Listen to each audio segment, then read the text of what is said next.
Bonjour, c'est Marceline qui partage la parole de Dieu avec vous. Bienvenue sur ma chaîne de YouTube. Notre texte vient d'un groupe de psaumes appelé le chant des ascensions. L'auteur du psaume 121 est inconnu. Il fait partie d'une collection de 15 psaumes appelés les chants de l'ascension. Il était probablement chanté par les Israélites alors qu'ils se dirigeaient vers le temple de Jérusalem pour leur fête annuelle et pour adorer le Seigneur en se souvenant de la fidélité de Dieu envers son peuple. Le psalmiste exprime l'assurance et l'espoir dans la protection de Dieu jour et nuit tout au long de leur voyage. Ainsi, chaque voyageur doit dépendre de Dieu.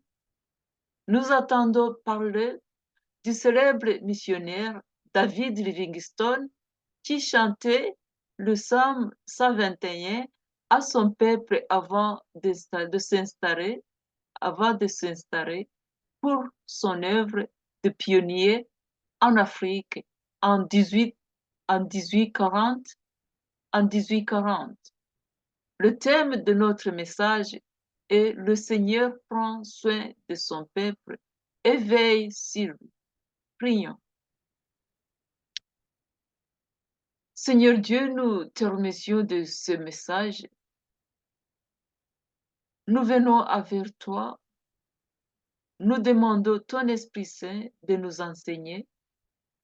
Nous voulons attendre comment on peut être tes enfants et avoir confiance en toi et te suivre jour et nuit et puis à comprendre que avec toi, on peut survivre tout ce que, tout ce qui va bien ou tout ce qui ne va pas dans la vie. Comme nous allons écouter, Esprit Saint, nous te demandons de nous aider à attendre et à connaître comment vivre cette vie. Nous demandons cela au nom de Jésus, notre Seigneur. Amen. Notre message est divisé en deux parties. La première partie examine les deux versets, versets 1 et 2, et est composée de questions et de réponses. La deuxième partie ressemble les 6 versets qui parlent comment le Seigneur prend soin de son peuple et veille sur lui. Alors, nous allons à la première partie. Psaume 121, verset 1a. Qu'à titre de degré, je lève mes yeux vers les montagnes.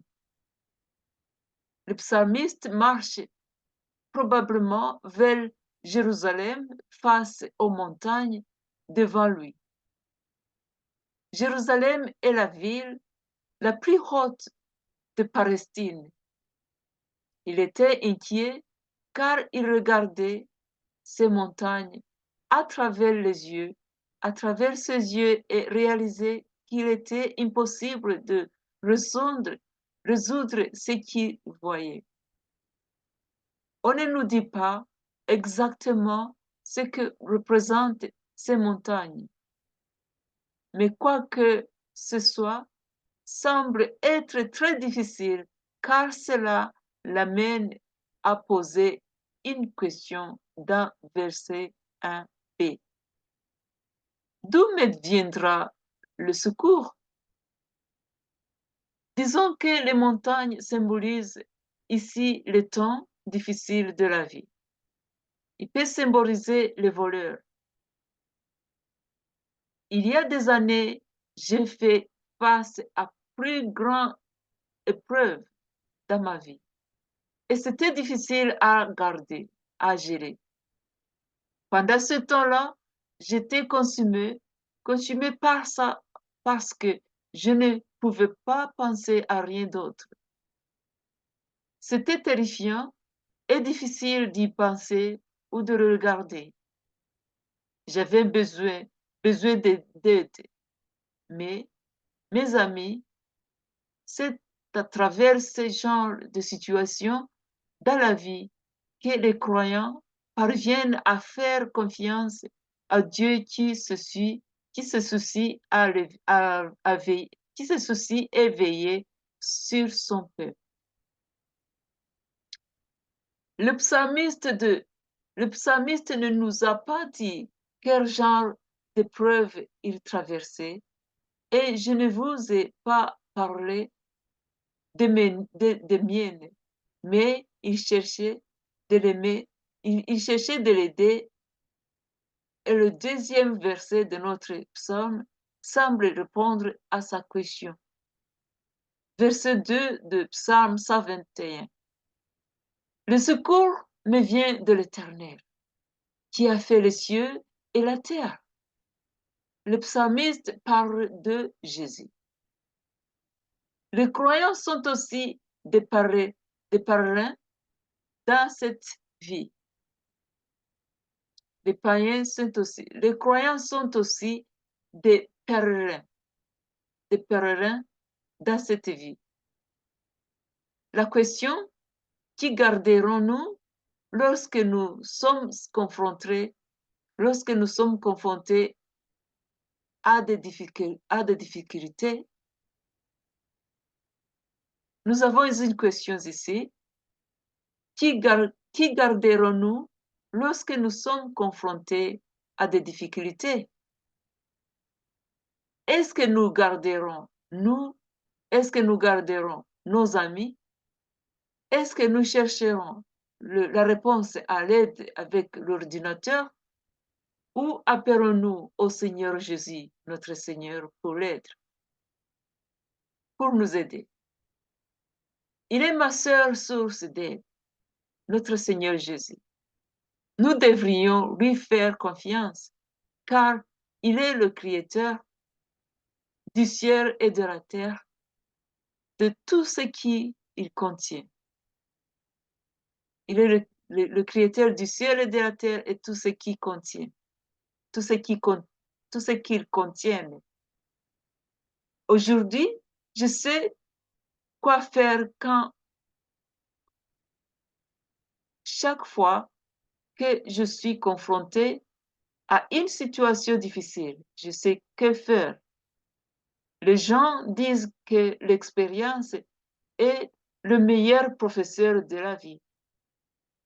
J'ai appris à détourner mon regard du passé douloureux et à fixer mon regard sur le Seigneur qui a créé les montagnes et les défis qui me font peur.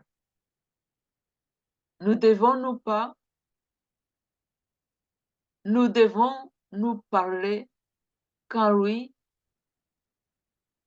nous trouvons la paix, l'espoir, la foi et la force pour nous permettre de continuer. Seulement parler à Jésus, il va nous aider. Il est notre fournisseur et notre assistant. Je ne sais pas à quelle montagne vous pourriez être confronté aujourd'hui. Il peut s'agir de santé physique, de problèmes financiers, de problèmes familiaux, de problèmes relationnels, de défis professionnels, etc. Je ne sais pas non plus ce que Dieu pourrait faire dans votre vie qui vous pousse à le rechercher et à crier à l'aider. Mais tout ce que je sais, c'est que notre espérance est dans le Seigneur qui a créé le ciel et la terre. C'est un Dieu personnel. Son nom est le verbe si. Regardez, sont mentionnés 5 fois dans notre psaume 121.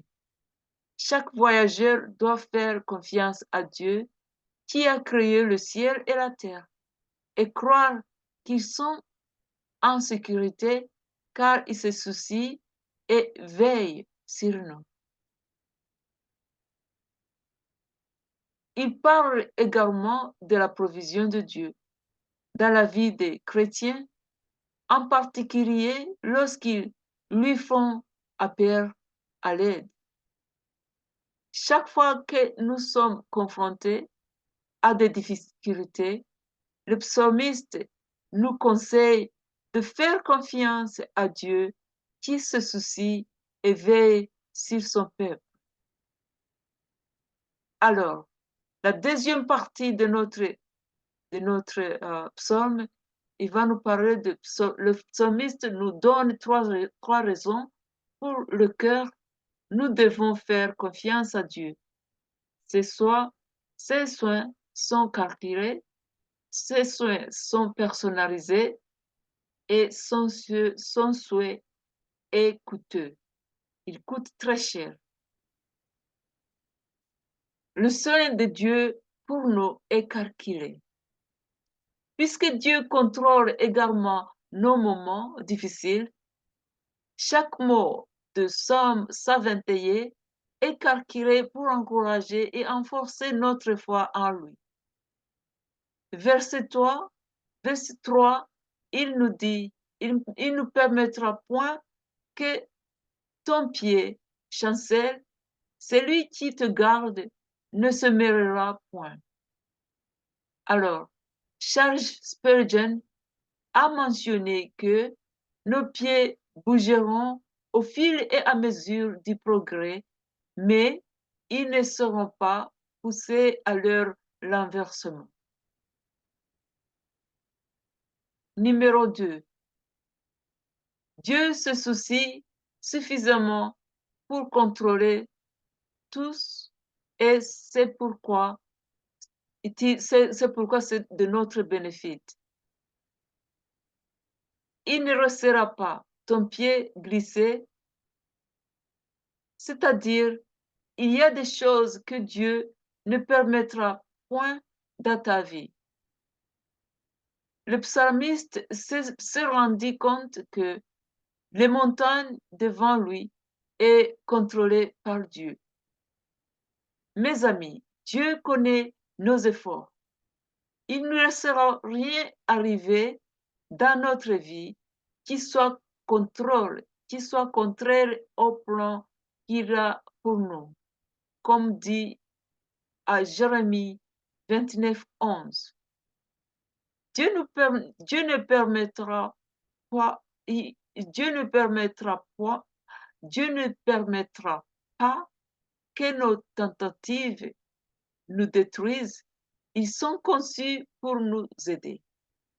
Alors, nous allons regarder au verset 4 de Psaume 121. Voici, il ne sommeille ni ne dort. Celui qui garde Israël. Le Seigneur se concentre toujours sur tout ce qui arrive dans nos vies. Il s'intéresse à toutes les situations de notre vie, même lorsque nous ne nous en rendrons, même si nous ne nous en rendons pas compte. Alors, nous regardons à Romains chapitre 8, 34b. Nous dit que Jésus intercède pour nous. Je me souviens d'une situation difficile que j'ai vécue. Cette situation a resté longtemps dans mon esprit. De façon que c'était difficile de donner parce que je ne pensais pas que cela. J'ai fermé mes yeux pendant quelques heures quand j'étais fatiguée. Alors, verset 4 dit que mon Dieu ne dort pas parce qu'il veille sur moi, en contrôlant ce que je traversais. Faisons confiance en Dieu qui prend soin de nous et veille sur nous chaque fois que nous traversons une situation difficile. Alors, j'ai dit le numéro 1 qui nous disait que le soin de Dieu pour nous écarquiller, je vais au numéro 2 numéro 2 qui nous dit le soin de Dieu nous porte, le soin de Dieu est personnalisé. Le soin de Dieu, le soin que Dieu nous porte est personnalisé. Dieu permet des essais dans notre vie pour atteindre son objectif. Il veut que nous apprenions d'eux. Alors, je vais regarder à verset 5 de Psaume 121. L'Éternel est celui qui garde. L'Éternel est celui qui te garde. L'Éternel est ton ombre à ta main droite. Dieu s'en soucie car il reste à notre droite pour nous soutenir et nous protéger chaque fois que nous sommes les plus vulnérables, en particulier lorsque nous faisons face à des ennemis. Il ouvre la voie et nous aide à surmonter les défis de la vie car il sait quand nous sommes faibles et quand nous avons besoin de protection. Le Seigneur s'en soucie suffisamment car il sait combien de temps nos difficultés devraient durer. Ses soins pour nous sont personnalisés.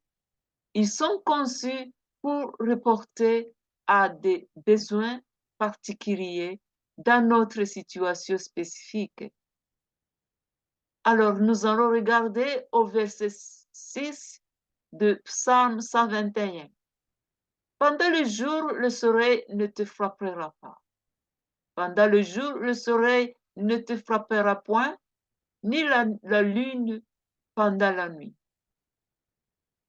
Le psalmiste montre que Dieu gouverne sa création. Il a le pouvoir sur la lune et sur le soleil. Le Seigneur prend soin de son peuple et le protège contre le soleil et le monde. Nous savons ce que c'est que le Seigneur, nous savons ce que c'est que le soleil se couche sur nous. La lumière du soleil est considérée comme un danger dans nos vies. Par exemple, une exposition non protégée aux rayons solaires peut causer des dommages à la peau, aux yeux et au système immunitaire. Cela peut provoquer le cancer. Pendant la nuit, il y a l'obscur. Pendant la nuit, il y a de l'obscurité et les ombres qui symbolisent les difficultés de vie. Que ce soit du jour ou de nuit, Dieu est là pour nous protéger. Quand on regarde au psaume 46, verset 1b, nous dit que Dieu est une aide toujours présente dans les difficultés. Les soins de Dieu sont personnalisés et à tout moment de notre vie, car il a conçu nos efforts pour son objectif et il nous façonne dans nos moments les plus vulnérables. Il nous façonne dans nos moments les plus vulnérables. C'est pourquoi les essais sont conçus et sont conçus et chronométrés dans nos vies.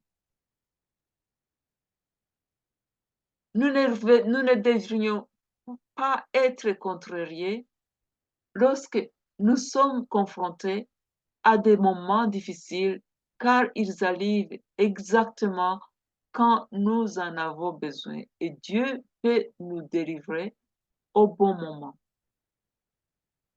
Bien que les troubles et les difficultés ne soient pas complètement éliminés de notre vie, Dieu a promis qu'il protégera et gardera constamment en sécurité tous les croyants qui les traverse jour et nuit, car il est un Dieu de promesses. Nous avons le mot volonté, cette fois dans le psaume 121, pour nous montrer que Dieu est un gardien de promesses qui est toujours là pour nous aider. Faisons-lui confiance, mes frères et sœurs. Alors, le leçon 3, je vais répéter le leçon 1. Le leçon est le soin de Dieu pour nous est calculé. 2. Le soin de Dieu pour nous porte, le soin de Dieu pour nous est personnalisé. Numéro 3, le soin de Dieu pour nous est très cher. Le soin de Dieu pour nous coûte très cher. C'est complet et global parce qu'il coordonne nos essais. Le Seigneur se soucie de chaque détail de nos vies. Nous allons regarder à verset 7 de Psaume 121. 7a. L'Éternel te gardera de tout mal. Le Seigneur ne le fera pas toujours protéger. Protège-nous du mal, mais il nous aidera à le surmonter. Nuit et le danger et les défis de la vie viendront et le psalmiste dit que le Seigneur nous gardera du mal. Verset 7b, il gardera ton ami, il gardera ton âme, le Seigneur préservera nous du mal qui va et vient parce que Dieu a promis de prendre ton soin. Dieu a promis de prendre soin de nous et de veiller sur nous. Merci Dieu. Alors, comme on va terminer, on va lire Psaume 121, verset 8. L'Éternel gardera ton départ et ton arrivée, dès maintenant et à jamais. Merci Seigneur. Ils veulent surtout dans nos vies. C'est pourquoi nous devons lui faire confiance tout au long de cette période difficile. Il nous garde à chaque instant de notre vie, pas seulement dans cette vie, mais aussi dans la vie à venir. Je voudrais donner le courage à ceux qui n'ont pas encore donné leur vie à Jésus d'envisager de le faire, car il se soucie de nous, il veille sur vous. Je vais vous conduire dans une prière de salut.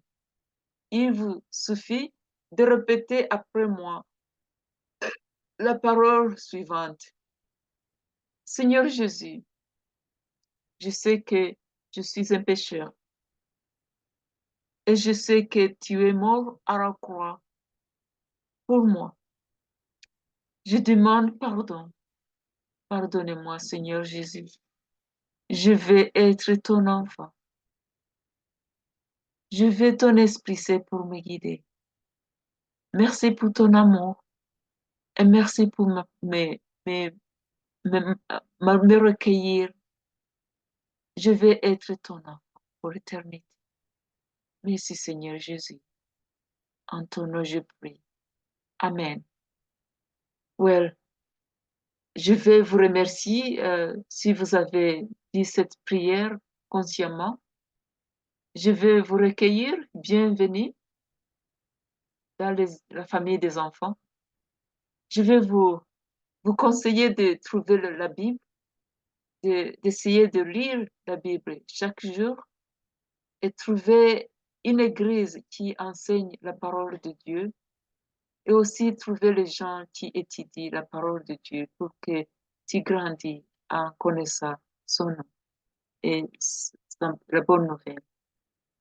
En conclusion, cela nous rappelle que le psalmiste encourage chacun à faire confiance à Dieu dans les moments bons comme dans les moments difficiles de notre vie. Demandez-lui toujours de l'aider, demandez-lui toujours de t'aider La raison pour laquelle Dieu permet les essais dans nos vies est qu'il veut supprimer tout ce qui nous éloigne de lui. Il veut que nous lui faisions confiance pour nous garder, nous diriger et nous protéger.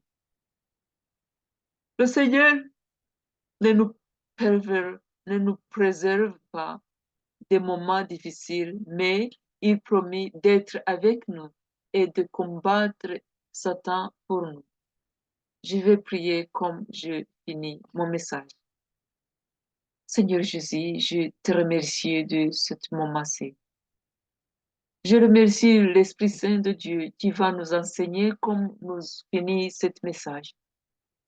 Nous voulons connaître beaucoup de votre parole.